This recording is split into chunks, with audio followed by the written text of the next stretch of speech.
पिछले वीडियो में बताया जा चुका है कि भाव 12 होते हैं, राशियां 12 होती हैं और ग्रहों की संख्या 9 होती है।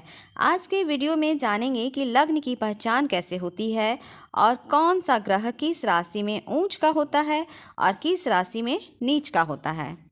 सबसे पहले हम लोग ये जानते हैं कि जो 12 भाव में 12 राशियां लिखी रहती है, हर भाव में कोई ना कोई नंबर लिखा रहता है, तो हर नंबर की राशि के नाम से पहचान होती है। जैसे सबसे पहले भाव में देखेंगे कि मेष राशि लिखी हुई है और एक नंबर लिखा हुआ, तो एक नंबर से मेष राशि की पहचान होती है। मेष राशि के स्वामी मंगल होते हैं। 2 नंबर जहाँ लिखा है वो वृषभ राशि की पहचान होती है और वृषभ राशि के स्वामी शुक्र होते हैं। 3 नंबर जहाँ लिखा है वहाँ मिथुन राशि लिखी हुई है। मिथुन राशि की पहचान होती है 3 नंबर से, उनके स्वामी बुध होते हैं। 4 नंबर से कर्क राशि की पहचान होती है, उनके स्वामी चंद्रमा होते हैं।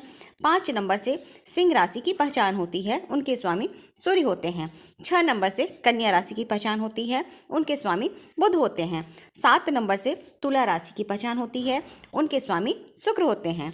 8 नंबर से वृश्चिक राशि की पहचान होती है, उनके स्वामी मंगल होते हैं।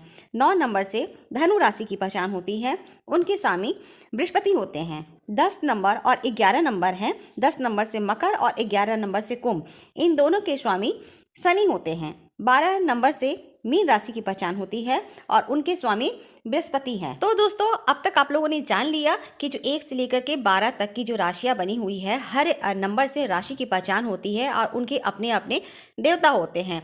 तो आप लोगों से हम ये क्वेश्चन कर रहे हैं कि 8 नंबर जहाँ लिखा हुआ है, उस 8 नंबर की कौन सी राशि की पहचान है और उनके स्वामी कौन है, ये आप लोग बताएं। कमेंट बॉक्स में ज़रूर लिखिएगा। अब यहाँ ये जानना है कि लग्न किसे कहते हैं। तो सबसे पहले जानते हैं कि जन्म कुंडली का जो 12 हिस्सा होता है, यानी 12 हिस्सों या 12 भाव में जिसे बांटा गया है, इस 12 भाव का जो सबसे पहला भाव होता है, जो कि यहाँ दर्शाया गया है इस पिक्चर में, यहाँ चाहे कोई भी नंबर लिखा हुआ हो, यानी कि 1 से लेकर के 12 नंबर तक की कोई भी राशि लिखी हुई हो, उसी राशि से उस जन्म कुंडली का लग्न कुंडली की पहचान होती है।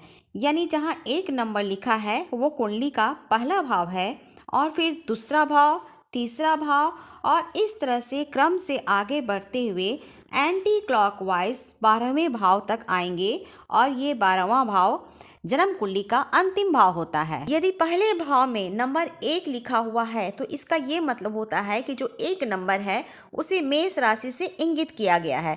तो जन्म कुंडली में वो 1 नंबर की यानी कि मेष लगन की कुंडली हुई और ये 1 नंबर से बढ़ते हुए एंटी क्लॉकवाइज आगे बढ़ते जाएंगे। फिर क्रम से 2 नंबर आएगा, फिर 3 नंबर, फिर 4 और इस क्रम से आगे बढ़ते हुए जाएंगे। जो अंतिम राशि होगी वो मीन राशि की होगी, जो कि 12वें भाव में स्थित होगी। दूसरे उदाहरण से इस जन्म कुंडली में पहले भाव में 5 नंबर लिखा है, तो 5 नंबर जो हुआ वो सिंह राशि की हुई। तो ये जन्म कुंडली, इसका मतलब सिंह लगन की कुंडली हुई। और 5 से प्रारंभ करते हुए दूसरे भाव में 6 नंबर लिखेंगे, यानी कन्या राशि, फिर तुला राशि और इस क्रम से आगे बढ़ते हुए 12वें भाव तक आएंगे। तो 12वें भाव में 4 नंबर लिखा होगा, जो 4 नंबर जो होती है वो कर्क राशि कहलाती है। तो 12वें भाव में कर्क राशि होगी। तीसरे उदाहरण से समझते हैं कि मीन लगन की कुंडली है जो 12 नंबर से प्रारंभ होती है और क्रम से बढ़ते हुए 12 के बाद यहाँ फिर दूसरे भाव में जो आएगा, चूँकि राशियाँ 12 ही होती है तो लग्न हुआ वो तो मीन लगन की कुंडली हुई, लेकिन जो दूसरा भाव होगा वो 1 से स्टार्ट हो जाएगी, यानी कि मेष राशि से स्टार्ट होगी और मेष राशि से बढ़ते हुए वृषभ राशि, मिथुन राशि और इस क्रम से 12वें भाव तक आएंगे। तो 12वें भाव में वहाँ 11 नंबर लिखा होगा, यानी कुंभ राशि होगी। तो इस तरह से यहाँ आप लोग सभी लोग समझ गए होंगे कि लग्न में कोई भी नंबर लिखा हुआ है 1 से 12 तक, वो जन्म कुंडली उसी लगन की कुंडली कहलाएगी।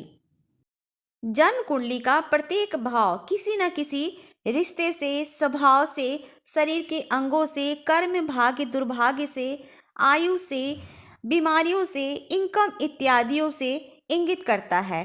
फिलहाल आज संक्षिप्त रूप में जानेंगे कि जो पहला भाव होता है, ये पहला भाव ये लग्न का भाव कहलाता है, यानी लग्न होता है। तो ये लग्न जो है ये आप हैं। आपका व्यक्तित्व है, आपका स्वभाव है, आपका रूप रंग है। और जो दूसरा भाव आता है, दूसरा भाव आपकी वाणी होती है, आपका धन भाव होता है, पैतृक संपत्ति का होता है। तीसरा भाव जो होता है आपके पराक्रम का होता है, आपकी मेहनत का, बचपन के मित्रों का होता है। चौथा भाव जो इंगित कर रहा है ये आपके सुख का होता है, माँ का सुख भी यहीं से देखते हैं। भूमि, भवन, वाहन इत्यादि का होता है। पांचवा भाव जो होता है ये आपकी शिक्षा का होता है, संतान का होता है, प्रेम का भाव होता है, मनोरंजन का होता है। छठा घर जो है यानी छठा भाव जो है ये बीमारियों का होता है, शत्रु एवं कर्जों का होता है। सातवां भाव आपके जीवन साथी का होता है, बिजनेस का होता है, आपके बिजनेस पार्टनर का होता है। आठवां भाव जो होता है ये आयु का होता है, आकस्मिक चीज़ों का होता है, संघर्षों का होता है। जो ये नवा भाव है यानी नवा जो घर है ये भाग्य भाव कहलाता है, ये पिता का भाव होता है। 10वां भाव आपके कर्म का है। 11वां जो भाव आता है ये इनकम का है, आय भाव कहलाता है 11वां भाव। और जो ये 12वां भाव है जो अंतिम भाव है ये खर्चों का होता है, विदेश का होता है। ये सारे भाव जो अभी मैंने बताया है अभी संक्षिप्त रूप में मैंने बताया है। आने वाली वीडियो में विस्तार से हर भाव की चर्चा करेंगे। दोस्तों अब आप लोगों को ये जानना है कि लग्नेश किसे कहते हैं। तो जन्म कुंडली का जो प्रथम भाव होता है उसे लग्न कहते हैं और लग्न के स्वामी को ही लग्नेश कहते हैं। तो ये मेष लगन का चार्ट है, ठीक है। और इस चार्ट में देखेंगे मेष लगन के जो स्वामी होते हैं यानी मंगल होते हैं, मंगल कहाँ बैठे हैं। तो 1 से गिनने पे यहाँ 10 नंबर जहाँ लिखा है 10वें भाव में मंगल बैठे हुए हैं। तो हम लोग ये कह सकते हैं कि हमारे लग्नेश जो है किसी की भी मेष लगन की कुंडली हो सकती है।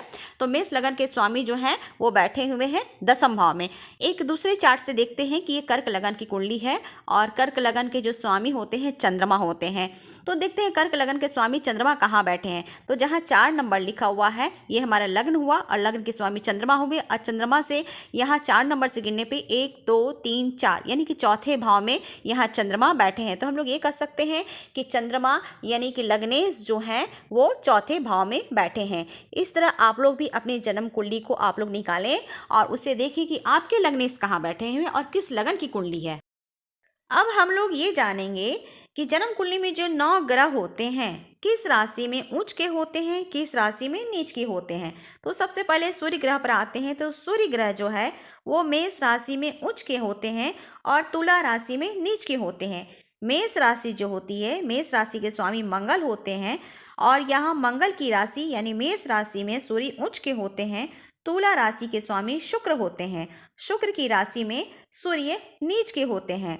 दूसरे नंबर पर मंगल ग्रह आते हैं। तो मंगल ग्रह मकर राशि जिसके स्वामी शनि होते हैं। तो शनि की जो राशि होती है साधारण राशि मकर राशि, वहाँ मंगल उच्च के होते हैं। और कर्क राशि के स्वामी जो चंद्रमा होते हैं तो कर्क राशि में मंगल नीच के होते हैं। बुध के लिए आएंगे। बुध है कन्या राशि में जिसके स्वामी स्वयं बुध होते हैं। कन्या राशि में बुध उच्च के होते हैं और मीन राशि जो बृहस्पति इनके स्वामी होते हैं मीन राशि में नीच के होते हैं। बृहस्पति ग्रह पर आएंगे। तो बृहस्पति जो ग्रह होते हैं कर्क राशि यानी जो चंद्रमा की राशि होती है यहाँ ये उच्च के होते हैं। और मकर राशि जो शनि की राशि होती है, शनि की राशि में बृहस्पति नीच के होते हैं। शनि ग्रह पर आते हैं। शनि ग्रह जो होते हैं वो तुला राशि जो शुक्र की राशि होती है यहाँ ये उच्च के होते हैं। और मेष राशि जो मंगल की राशि होती है, मेष राशि में शनि नीच के होते हैं। शुक्र पर आएंगे। तो शुक्र जो होते हैं मीन राशि में जो बृहस्पति की राशि होती है यहाँ ये उच्च के होते हैं। और कन्या जो बुध की राशि होती है यहाँ कन्या राशि में शुक्र नीच के होते हैं।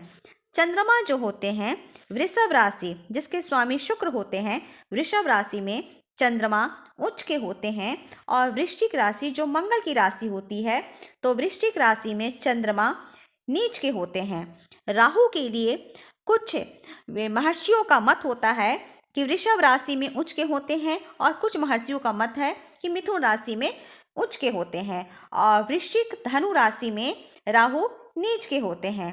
और केतु के लिए वही कहा गया है कि वृश्चिक और धनु राशि में ये उच्च के होते हैं एवं वृषभ और मिथुन राशि में केतु नीच के होते हैं। ये सारे ग्रह उच्च और नीच का क्यों होते हैं ये भी आने वाले दिनों में विस्तार से बताएंगे। एक उदाहरण से मकर लगन की कुंडली लेते हैं। जो लग्न मैंने बताया है पहला भाव, वहाँ 10 नंबर लिखा हुआ है और 10 नंबर यानी मकर राशि। तो मकर राशि के स्वामी क्या कौन होते हैं? वो शनिदेव होते हैं। तो शनि कहाँ बैठे हैं? तो यहाँ लग्न से गिनेंगे यानी पहले भाव से गिनेंगे तो 1 2 3 4 5 6 यानी जो छठा भाव है जहाँ 3 नंबर लिखा हुआ है वो छठा भाव है जन्म कुंडली का। तो लग्नेश जो हैं वो छठे घर में बैठे हैं। किस राशि में? मिथुन राशि में। ठीक है। अब यहाँ देखते हैं राहु कहाँ बैठे हैं। राहु वृषभ राशि में, 2 नंबर जो लिखा हुआ है पंचम भाव है। शुरू से गिनते हैं 1 2 3 4 5। तो पांचवा जो भाव होता है वहाँ पे 2 नंबर लिखा हुआ है।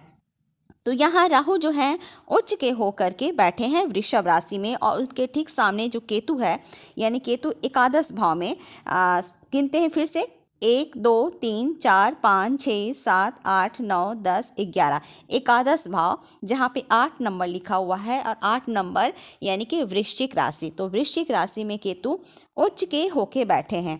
फिर देखते हैं लगन से गिनते हैं 7वां भाव। ठीक है। तो 1 2 3 4 5 6 7 7वें भाव में 4 नंबर लिखा हुआ है। 4 नंबर यानी कि कर्क राशि।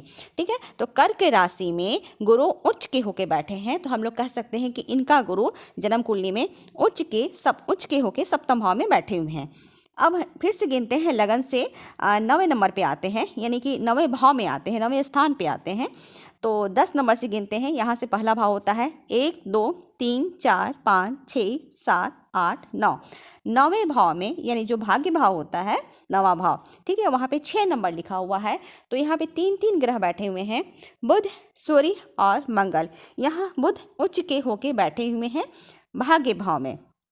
फिर जहाँ 7 नंबर लिखा हुआ है ये जन्म कुंडली का 10वां भाव होता है, 10म भाव होता है या 10वां स्थान बोलें या 10वां घर बोलें। ठीक है। तो यहाँ पे 7 नंबर लिखा हुआ है। तो 10म भाव में शुक्र स्वयं की राशि में यानी तुला राशि में बैठे हैं और चंद्रमा जो कि जन्म कुंडली का अंतिम भाव होता है 12वां भाव जो है वहाँ पे 9 नंबर लिखा हुआ है। तो चंद्रमा वहाँ धनु राशि में बैठे हैं। तो इस तरह से आप लोग जन्म कुंडली खुद से स्वयं से देख सकते हो आप लोग कि हर ग्रह कहाँ बैठा हुआ है।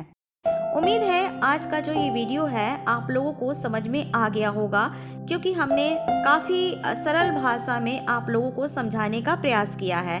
जल्द ही भावों एवं ग्रहों की चर्चा लेकर के नए वीडियो को रिलीज करेंगे, जल्द ही रिलीज करेंगे। तब तक दोस्तों आप लोग अपना ख्याल रखें। धन्यवाद। नमस्ते।